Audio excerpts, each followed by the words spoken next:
Today we are at the Franciacorta racetrack, one of the most recently built Italian tracks, for a truly special day of testing. We want to show how it is possible to improve the track performance of a modern supersport motorcycle acting solely and exclusively on the braking system. Even standard factory brakes on a new generation sport bike can easily fail if used on the track. And the Franciacorta track, a short and winding circuit with close turns that easily cause the braking system to fail, makes for an excellent test bench.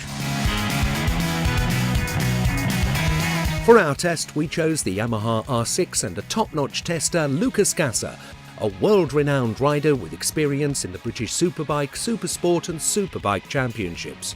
We'll work in increasing steps, modifying calipers, discs, hoses, master cylinder and using various pad compounds. First off, however, we'll start with a few laps on the bike with its original configuration, so our test rider can get an idea of the feeling with factory brakes.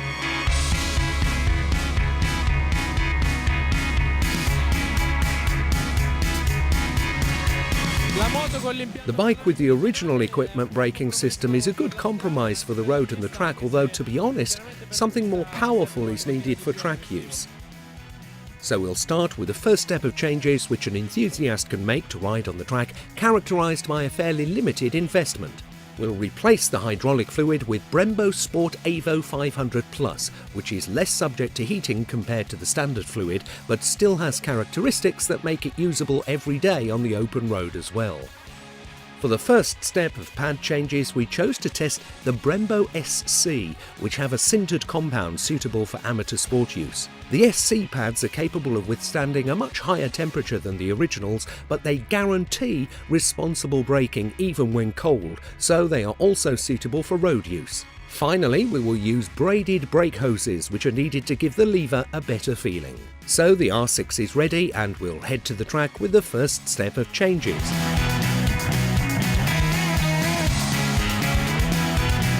Already from the first laps, thanks to the first step of changes, Lucas Gasser manages to lower his times by a few tenths, but let's hear how it went directly from him.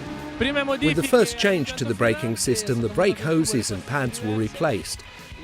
The feeling improved a lot. Now the bike behaves a bit like a racing bike. This is a change that I would recommend to anyone who wants to ride on the track at least once a year, because compared to the factory bike, it improves braking, the feeling in your hand, and how modular it is. Small but definitely useful changes for both track and street use, because they improve performance and safety with a limited investment. Now let's get ready for the next step, where we'll make changes above all to the brake master cylinder.